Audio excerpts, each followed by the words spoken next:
Attack on Titan এতটাই বিতর্কিত যে লেখককে হত্যা করার হুমকি দেওয়া হয়েছিল শুধু এক চরিত্রের কারণে। আর এই যে রেইনার, যাকে মারা প্রায় অসম্ভব ভাবি, তার তো প্রথম পর্বেই মারা যাওয়ার কথা ছিল। আজ আমরা অ্যাটাক অন টাইটানের এমন 5টা গোপন তথ্য নিয়ে আলোচনা করব যা জানলে আপনার মাথা ঘুরে যাবে। চলুন তাহলে শুরু করা যাক। ফ্যাক্ট নাম্বার 1, প্রথম সিজনের সেই ভয়াবহ দৃশ্যের কথা মনে আছে যখন থমাস ওয়েগনারকে টাইটান খেয়ে নেয়? আসলে থমাস নয়, সেই জায়গায় লেখক প্রথমে রেইনারকে মারতে চেয়েছিলেন, কিন্তু ইসায়ামা প্ল্যান পাল্টে দিলেন।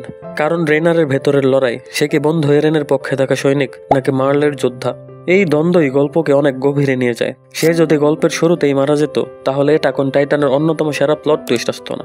রেইনারের বেঁচে থাকাটাই ছিল তার সবচেয়ে বড় শাস্তি। ফ্যাক্ট নাম্বার 2, টাইটান দেখতে কেন এতটা ভয়ঙ্কর? এটা একদমই কাকতালীয় নয়, এর পেছনে আছে একটা সাইকোলজিক্যাল থিওরি যার নাম আনক্যানি ভ্যালি ইফেক্ট। যখন কোনো কিছু মানুষের মতো দেখতে কিন্তু মানুষ নয়, তখন আমাদের মনে তীব্র ভয় আর অস্বস্তি শুরু হয়। টাইটানরা হঠাৎ হাসে, চোখগুলো শূন্য আর হাত পাগুলো ব্যাঠিক। এই সবই লেখক ইচ্ছে করে করেছেন এটা এখন টাইটানের ভয়কে আরো গভীর করতে।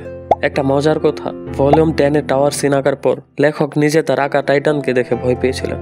ফ্যাক্ট নাম্বার 3, অ্যাটাক অন টাইটানের সেরা অ্যাকশন সিস্টেমটা প্রায় বাতিল হয়ে যাচ্ছিল। প্রথমে এরেনের যুদ্ধের স্টাইল ছিল খুব সাধারণ, সে নাকি দেয়াল ধরে সোজা দৌড়ে গিয়ে টাইটানকে আঘাত করত।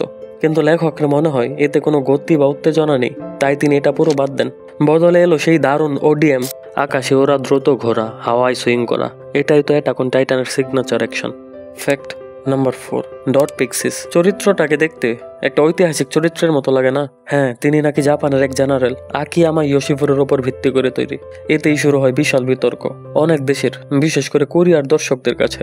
ইয়োশিফুরও ছিলেন সাম্রাজ্যবাদের প্রতীক, তাই তারা মনে করেন অ্যাটাক অন টাইটান পুরনো খারাপ ইতিহাসকে ভালো করে দেখাচ্ছে। ফল, লেখক ইসায়ামাকে প্রচুর খারাপ কথা শুনতে হয়, এমনকি মৃত্যুর হুমকিও দেওয়া হয়।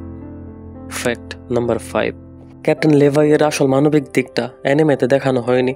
আমরা তাকে সবসময় দেখি ঠান্ডা, গম্ভীর, কিন্তু যারা মাঙ্গা পড়েছেন তারা হয়তো জানেন লেভাইয়ের ভেতরেও নরম মন ছিল।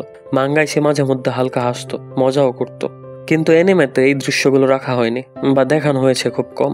সম্ভবত তার শক্তিশালী হিরো ইমেজটা ধরে রাখার জন্য। শুধু লেভাই নয়, মিকাসা আর মিনেরোয়েনেরও অনেক ভেতরের দিক অ্যানিমেতে কম দেখানো হয়েছে। অ্যাটাক অন টাইটান শুধু মারামারি বা ভয়ের গল্প নয়, এর আসল জোর হলো চরিত্রগুলোর ভেতরে লুকিয়ে থাকা মানবিকতা। আপনার কাছে এর মধ্যে সবচেয়ে অবাক করা তথ্য কোনটা? কমেন্টে জানান।